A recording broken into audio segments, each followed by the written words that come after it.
نحمدہ ونصلی ونسلم علی رسولہ الکریم اما بعد۔ بھائی اور دوستو، اللہ تعالیٰ نے انسان کو پیدا کیا ہے اور اس کی رہنمائی کے لیے قرآن پاک کو نازل فرمایا، وحی اتاری اپنے پیغمبر کے اوپر، اور وحی ہماری زندگی کے لیے کتنی ضروری ہے، آج ہم اس کے بارے میں بات کرتے ہیں۔ تو اللہ تعالیٰ نے اپنے بندوں کو بنایا ہے تو اس کی خدمت کے لیے پوری کائنات اللہ نے بنا دی ہے، چاند، سورج، ستارے، اتنا بڑا آسمان اور نیچے زمین ہے، اور اس کے اوپر ہزاروں طرح کی چیزیں اگائی ہیں، ندی، نالے، دریا چلائے ہیں۔ تو یہ جو سارا سسٹم جو انسان کی خدمت میں لگا ہوا ہے، جس کو انسان گن بھی نہیں سکتا، وَإِن تَعُدُّوا نِعْمَةَ اللَّهِ لَا تُحْصُوهَا، اتنی اللہ نے کائنات بنا کے بندے کی خدمت میں لگائی ہے۔ تو اب انسان ان چیزوں سے جو اللہ نے بنائی ہیں، ان سے فائدہ کیسے حاصل کرے، اور پھر دوسرا کہ ان میں سے کن چیزوں سے فائدہ حاصل کرنا جائز ہے، کن کی چیزوں سے فائدہ حاصل کرنا ناجائز ہے، یعنی وہ کون سی چیزیں کہ جن سے فائدہ حاصل کرنے کے اوپر اللہ تعالیٰ راضی ہوتے ہیں، اور کون سی ایسی چیزیں جن کو اگر انسان اپنی ضرورت میں لائے گا تو اللہ تعالیٰ کی ناراضگی ہو جائے گی۔ تو اس کے اوپر اس کی پہچان کے لیے انسان کو علم چاہیے۔ اب انسان دیکھتا ہے کہ بہت سارے فروٹ ہیں، ان کو کھانا، اس کے ذریعے سے فائدہ اٹھانا جو انسان کی جسم کے لیے بہت مفید ہیں، تو اس کے لیے علم چاہیے۔ پھر کون سا فروٹ کھانا جائز ہے، کون سا ناجائز ہے، اس کے لیے بھی علم چاہیے۔ تو علم کے حصول انسان کے لیے انتہائی ضروری ہے، ہر حال میں ضروری ہے۔ علم کے بغیر انسان کو کچھ بھی تمیز نہیں رہے گی، انسان اپنے آپ کو بھی نہیں سنبھال سکتا، اپنے فائدے کی چیز کو بھی، دنیاوی اعتبار سے جو فائدے کی چیز ہے اس کو بھی نہیں پہچان پائے گا، اور جو دنیا کے اندر اس کی جسم کو نقصان دینے والی چیز ہے، جو اس کے لیے نقصان دہ چیز ہے، اس کو بھی انسان علم کے بغیر نہیں پہچان سکتا۔ تو انسان کو علم کی اشد ترین ضرورت ہے۔ تو یہ ضرورت کیسے انسان کی پوری ہوگی؟ اس کے لیے تین اللہ تعالیٰ نے اسباب بنائے ہیں،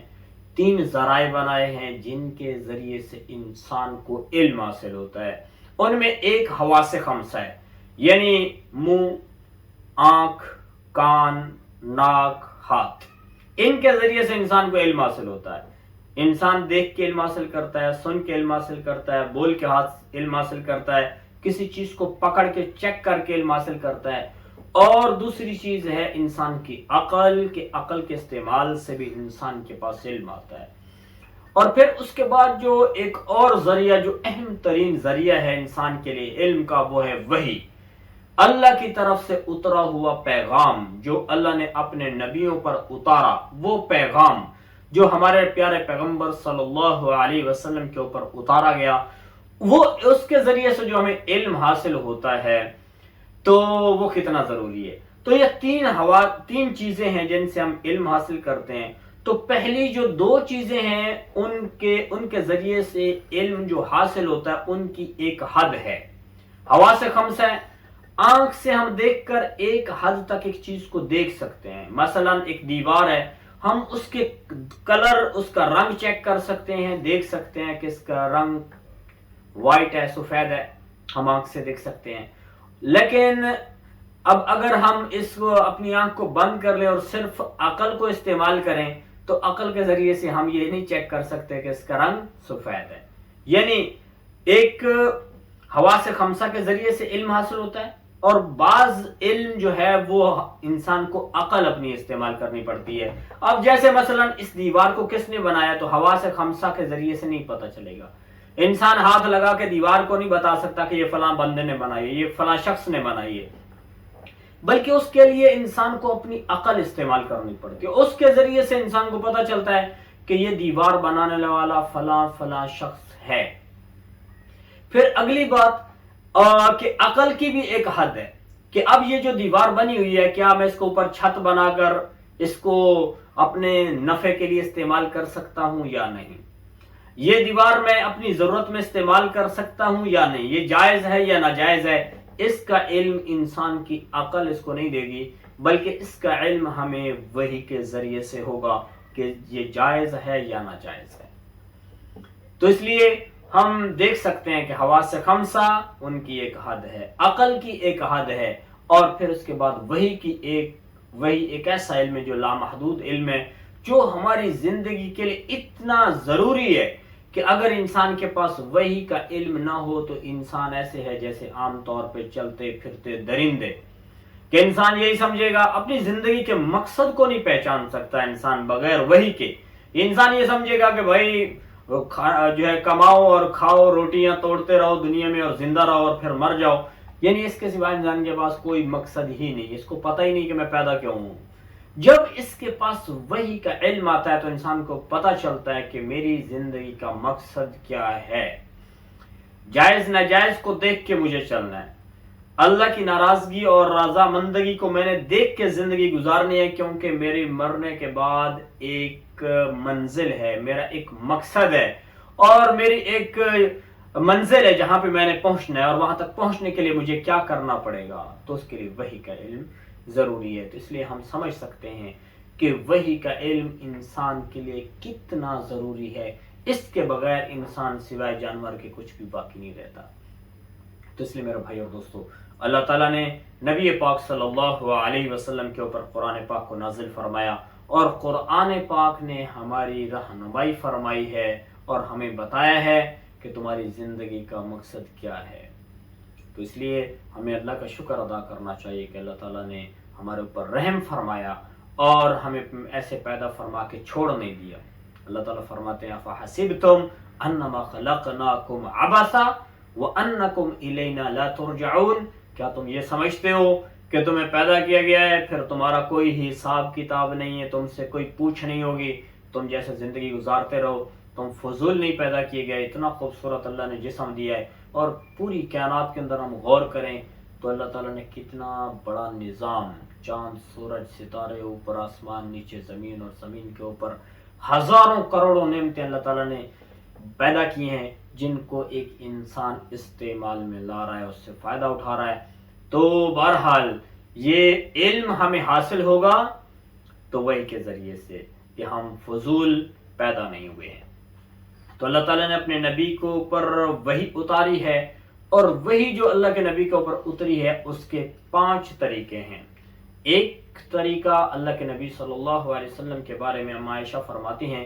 کہ حارث ابن ہشام رضی اللہ عنہ نے اللہ کے نبی سے سوال کیا، یا رسول اللہ آپ کے اوپر وحی کیسے اترتی تھی؟ تو آپ صلی اللہ علیہ وسلم نے فرمایا وحی اترتی ایسے آواز آتی جیسے گھنٹی کی آواز ہوتی ہے، اور پھر اس میں جب وہ سلسلہ بند ہوتا تو جو اس آواز میرے پاس پہنچ رہی تھی وہ سب کچھ مجھے یاد ہو جاتا تھا،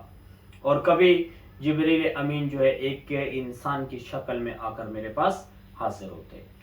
تو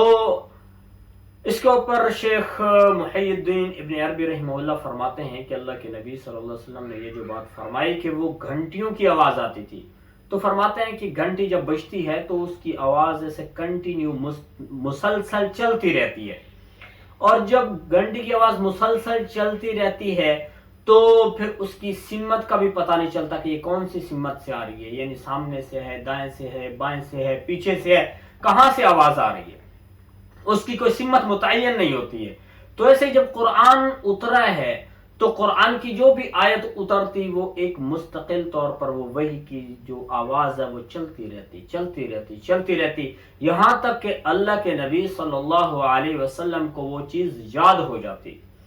اور دوسری چیز کہ وحی جب اترتی تھی تو وحی کی کوئی ڈائریکشن، کوئی سمت متعین نہیں ہوتی تھی کہ یہ سامنے سے آواز ہے، دائیں سے ہے، بائیں سے ہے، پیچھے سے ہے، اوپر سے ہے، کس سائڈ سے آواز یہ وحی کی آ رہی ہے، تو اس کی کوئی سمت متعین نہیں ہوتی تھی۔ تو وحی کی سمت نہیں ہے۔ اللہ تعالیٰ کا قرآن جب نازل ہوتا تو ہر طرف سے ایک آواز آ جاتی تھی، اللہ کے نبی صلی اللہ علیہ وسلم اس کو یاد فرما لیتے۔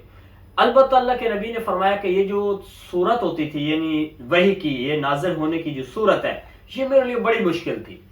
آپ صلی اللہ علیہ وسلم کو سخت سردی میں پسینہ آ جاتا، آپ کے پیشانی کے اوپر پسینہ ایسے ٹپک رہا ہوتا وہاں سے۔ تو عائشہ رضی اللہ عنہا فرماتی ہیں کہ اللہ کے نبی صلی اللہ علیہ وسلم کے ماتھے سے، پیشانی سے پسینہ نکل آتا تھا، اگرچہ سردی ہوتی، ایسے ہوتا آپ کے دانت بجنا شروع ہو جاتے، آپس میں ٹکراتے، ان میں سے آواز آتی، اور آپ صلی اللہ علیہ وسلم ایسے ہو جاتے جیسے بہت بڑا بوجھ اللہ کے نبی کے اوپر آ گیا ہے. اور بس اوقات آپ صلی اللہ علیہ وسلم کسی جانور پر جو ہے وہ سفر کر رہے ہوتے یا تشریف فرما ہوتے تو وہی اترتی تو جانور اس کے بوجھ کو برداشت نہ کر سکتا، بیٹھ جاتا. زید بن ثابت کہتے ہیں رضی اللہ عنہ کہ ایک دفعہ میں بیٹھا ہوا تھا، اللہ کے نبی صلی اللہ علیہ وسلم کا سر مبارک میری ران پہ تھا، وہی اتری تو مجھے یوں لگا جیسے میرا پاؤں ٹوٹ گیا، میری ران ٹوٹ چکی ہو. تو یہ آپ صلی اللہ علیہ وسلم پر وحی نازل ہوتی. اور دوسری صورت یہ تھی کہ آپ صلی اللہ علیہ وسلم کے پاس جبریل امین کسی انسانی شکل میں حاضر ہوتے، اور دہیہ کلبی رضی اللہ عنہ ان کی شکل میں آپ صلی اللہ علیہ وسلم کے پاس جبریل امین عام طور پہ آیا کرتے تھے اور قرآن